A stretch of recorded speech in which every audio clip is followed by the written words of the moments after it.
Most travelers come to Canada for Banff and the Rocky Mountains. But beyond the famous lakes and peaks, there are rainforests that stretch to the Pacific Ocean, northern wilderness where the sky fills with auroras, coastal towns surrounded by wild water, and mountain communities where life moves slowly beneath towering landscapes. And most visitors never see all of it. Canada isn't just big. It's almost endless. What people think Canada is. When people picture Canada, they imagine vast forests, frozen winters, and dramatic mountain landscapes. They think of famous places like Banff or Niagara Falls, the postcard version of the country. Snowy peaks reflected in impossibly blue water, and that version exists. It's real and it's stunning. But Canada stretches across nearly an entire continent. From Pacific rainforests, where moss hangs from ancient cedars, to Arctic tundra, where caribou migrate across frozen ground. The distance from coast to coast spans 6 time zones. Entire provinces are larger than most European countries. Once you move beyond the most visited locations, the country becomes quieter. Roads stretch for hours without a town in sight. The landscape shifts constantly. From glacier-fed rivers to boreal forests that seem to go on forever. And far more expansive. Banff National Park, the anchor. Banff National Park sits in the heart of the Canadian Rockies. Turquoise glacial lakes reflect towering mountain peaks.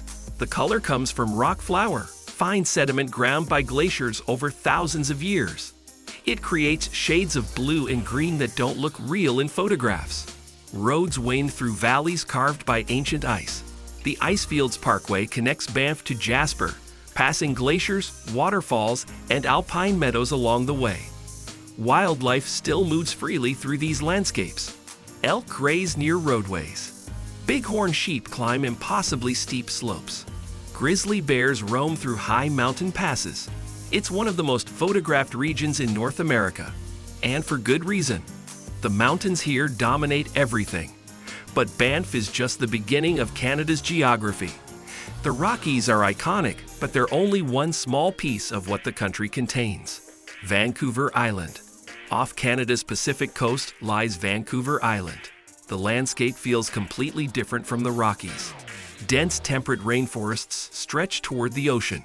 Rain falls for much of the year, nourishing thick layers of moss and ferns. Massive cedar trees grow for centuries. Some are wide enough that it takes several people to wrap their arms around the trunk. The air smells like salt and cedar. Coastal towns like Tofino face the open Pacific. Here, storms roll in from thousands of miles away. Waves crash against rocky shorelines with enough force to shake the ground. Surfers brave cold water year-round. And the ocean shapes daily life. Fishing boats leave before dawn. Tide schedules dictate when certain beaches are accessible. Wildlife thrives in the rich coastal waters. Whales migrate past the island every year. Sea otters float in kelp forests just offshore. This side of Canada feels wild in a completely different way. Yukon wilderness. In the far north, the Yukon feels almost untouched. Vast wilderness stretches across mountains and forests. The landscape is painted in shades of green, gold, and white, depending on the season. Towns sit hundreds of miles apart. Whitehorse, the territory's capital, is home to most of the Yukon's population. Beyond that, communities become smaller and more isolated. Roads turn to gravel. Cell phone service disappears. In winter, the sky often fills with northern lights. The auroras move in curtains of green, purple, and red. They're brightest on the coldest, clearest nights. This is one of the least populated regions in North America, where the scale of nature becomes undeniable. Mountains rise without names. Rivers flow for hundreds of miles without crossing a single road. The silence is profound. In summer, the sun barely sets. In winter, darkness stretches for most of the day. It's a place that demands respect. Most visitors leave Canada thinking they've seen it. But the deeper you explore, the more it changes. Mountains give way to forests. Forests open into tundra. Coastlines shift from rocky cliffs to endless sandy beaches. The country refuses to stay the same. If you enjoy discovering destinations beyond the obvious, this channel is built for that. Small mountain towns, Across Canada's mountains, small towns sit quietly beneath towering peaks. These communities often began as railway stops or mining towns, places where workers settled during construction projects that stretched across impossible terrain. Today, they offer access to some of the country's most dramatic landscapes. Towns like Revelstoke Field and Fernie are surrounded by wilderness. Ski resorts bring visitors in winter. Hiking trails fill with travelers in summer. But outside peak season, these places feel different. Life here moves at a slower pace. Local cafes serve the same families every morning. Hardware stores double as community gathering spots. Mountains dominate the horizon every day, no matter the season. The peaks are always there, shaping how people live. Weather comes from the mountains. Work schedules bend around snowfall.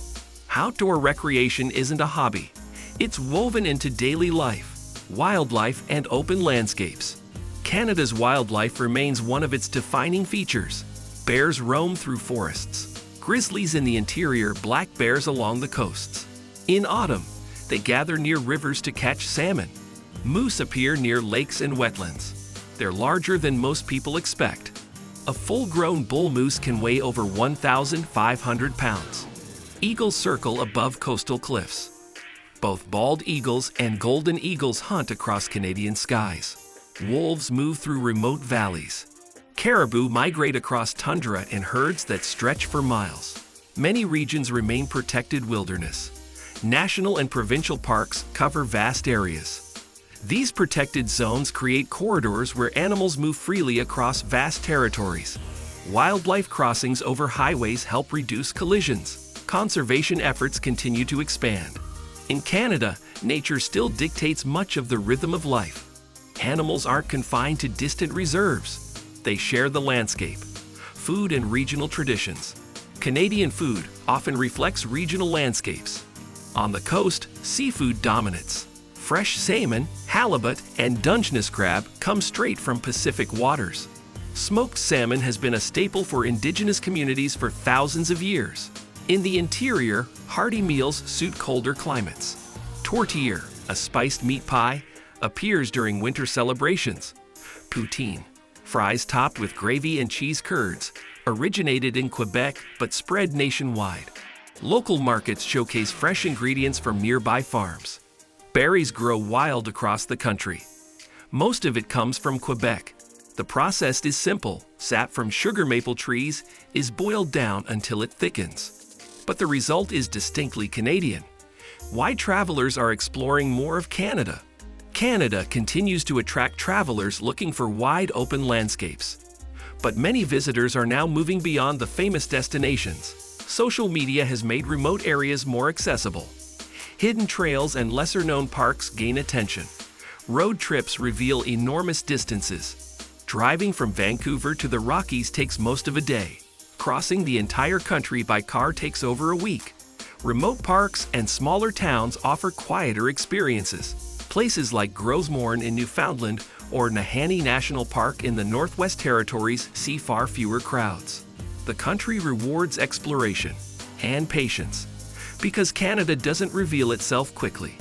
You have to commit to the distance, to the time spent driving through forests, to the long stretches where nothing changes. And then suddenly, everything does. Who this side of Canada is for? This side of Canada is for travelers who love space, who feel more at ease when the horizon is far away. For people who enjoy mountains, forests, and oceans in one journey.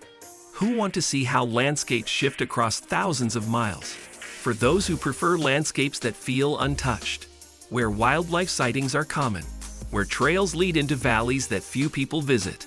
Canada offers that sense of scale. It's not a country you rush through. It's a place where the journey matters as much as the destination, where long drives become part of the experience, where weather dictates plans, and where nature remains the dominant force. Canada isn't just famous national parks. It's rainforests where trees grow taller than buildings, northern wilderness where silence has weight, coastal towns where storms arrive without warning, and mountain valleys that stretch far beyond the map. It's Indigenous communities keeping traditions alive. It's fishing villages that have stood for generations. It's backcountry cabins accessible only by floatplane. And once you move beyond the obvious stops, you realize how much more there is. How much remains unexplored. How vast this country truly is. Subscribe for more journeys beyond the tourist version. What part of Canada would you explore first?